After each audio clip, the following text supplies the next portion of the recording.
प्राचीन काल में एक घने जंगलों और विशाल नदियों के बीच एक गांव था, जहां कौशिक नाम का एक युवा व्यक्ति रहते थे।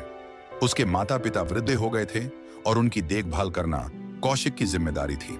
लेकिन कौशिक ने सांसारिक जीवन को त्याग कर ज्ञान की खोज में अपना जीवन समर्पित करना चाहते थे। उन्हें विश्वास था कि सच्चा ज्ञान एकांत और कठोर तपस्या में ही मिलता है, ना कि सांसारिक जीवन अतिबाहित करने में और माता पिता की सेवा करने में। इसलिए उन्होंने एक दिन जंगल में चले गए और वहां एक बड़े बरगद के पेड़ के नीचे ध्यान करना शुरू कर दिया। युवा कौशिक की तपस्या दिन ब दिन बेहतर होती गई। तपस्या करते करते कौशिक ने धीरे धीरे आध्यात्मिक शक्तियां प्राप्त करने लगे। उनकी ध्यान इतनी गहन होते था कि आसपास की प्रकृति भी प्रभावित हो जाता। एक दिन एक पक्षी उस बरगद के पेड़ में बैठा हुआ था और ध्यान कर रहे युवा कौशिक पर मल कर दिया। क्रोधित होकर कौशिक ने ऊपर देखा। उनके नजर इतनी तेज था कि पक्षी झलकर वहीं गिर पड़ा। इस घटना ने कौशिक को गर्वित कर दिया, लेकिन उनके मन में यह सवाल उठा कि क्या सच्चा ज्ञान और आध्यात्मिकता किसी को हानि पहुंचाने में है, चाहे वह अनजाने में ही क्यों ना हो। अपने ज्ञान को अधिक परखने के लिए कौशिक पास के गांव की ओर चल पड़े। गांव पहुंचने पर वे एक साधारण घर के सामने रुके और वहां से भोजन की याचना की। उस साधारण से घर में एक आदमी और उसकी पत्नी रहते थे। जब युवा कौशिक उनके दरवाजे पर पहुंचे तो पत्नी अपने पति की देखभाल में व्यस्त थी। इसीलिए महिला ने कौशिक से थोड़ी देर रुकने को कहा। कुछ समय बाद कौशिक का धैर्य जवाब देने लगा। उन्होंने क्रोधित होकर महिला से कहा, क्या तुम नहीं जानती कि मैं कौन हूं? महिला ने शांत और स्थिर स्वर में कहा, महान तपस्वी, मैं आपकी शक्ति को जानती हूं, लेकिन मेरा पहला कर्तव्य मेरे पति की सेवा करना है। सच्चा ज्ञान अपने उत्तरदायित्वों को पूरे समर्पण और प्रेम से निभाने में है। महिला के मुख से यह सुनने के बाद कौशिक स्तब्ध रह गए। महिला को उनकी शक्ति के बारे में कैसे पता था, यह सोचते हुए उन्होंने प्रतीक्षा की। कुछ देर बाद महिला घर के बाहर आकर उन्हें भोजन के लिए आमंत्रित किया।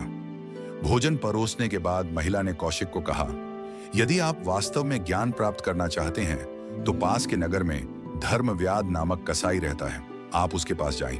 उस महिला के मुख से यह सुनने के बाद कौशिक आश्चर्य हो गए। एक साधारण कसाई से ज्ञान प्राप्त करना कैसे संभव है? लेकिन महिला के सुझाव और अपनी जिज्ञासा के कारण वे धर्मव्याध से मिलने के लिए पास के नगर में चले गए। नगर में कौशिक ने धर्मव्याध कसाई को उसकी दुकान पर पाया। धर्मव्याध ने मुस्कुराते हुए उनका स्वागत किया और कहा, हे तपस्वी, मैं आपकी प्रतीक्षा कर रहा था। यह सुनकर कौशिक को एक और झटका लगा। इस साधारण कसाई को उनकी आने की बात कैसे पता थी? धर्मव्याध ने उन्हें अपने घर आने का निमंत्रण दिया। जब कौशिक धर्मव्याध कसाई के घर पहुंचे तो वो देखे कि धर्मव्याध अपने वृद्ध माता पिता की सेवा बड़े प्रेम और आदर के साथ कर रहे थे। धर्मव्याध ने अपनी सेवाएं पूरी करने के बाद युवा कौशिक से कहा, सच्चा ज्ञान शक्ति अर्जित करने में नहीं, बल्कि अपने कर्तव्यों को नम्रता और प्रेम से निभाने में है। मैं एक कसाई हूं क्योंकि यह हमारे परिवार का व्यवसाय है, लेकिन मैं यह सुनिश्चित करता हूं कि मैं अपना कार्य ईमानदारी और करुणा के साथ करूं। मैं अपने माता पिता की सेवा करता हूं, अपने ग्राहकों के साथ न्याय के साथ व्यापार करता हूं और कभी भी धर्म के मार्ग से विचलित नहीं होता। यह बात को कौशिक ने ध्यान से सुना और उनका अहंकार धीरे धीरे टूट गया। उन्होंने समझा कि सच्चा ज्ञान संसार से विमुख होने में नहीं, बल्कि सबके साथ जुड़े रहने और अपने कर्तव्यों को सही तरीके से निभाने में है। अंत में कौशिक ने धर्मव्याध को धन्यवाद दिया और घर लौट आए। उन्हें यह झांत हो गया था कि खाली तपस्या करने या अपनी शक्तियों से दूसरों को प्रभावित करने के बजाय उसने अपने गुरुजनों, माता पिता की सेवा करना और एक संतुलित जीवन जीना चाहिए। धर्मव्याध की बात उन्हें बहुत प्रभावित किया। उसके बाद कौशिक घर पर रहते हुए ही आध्यात्मिक अभ्यास और सांसारिक दायित्व दोनों को निष्ठापूर्वक निभाने लगे। महाभारत के वन पर्व की यह कथा सिखाती है कि सच्चा ज्ञान और आध्यात्मिकता नम्रता, करुणा और अपने कर्तव्यों के निर्वहन में है।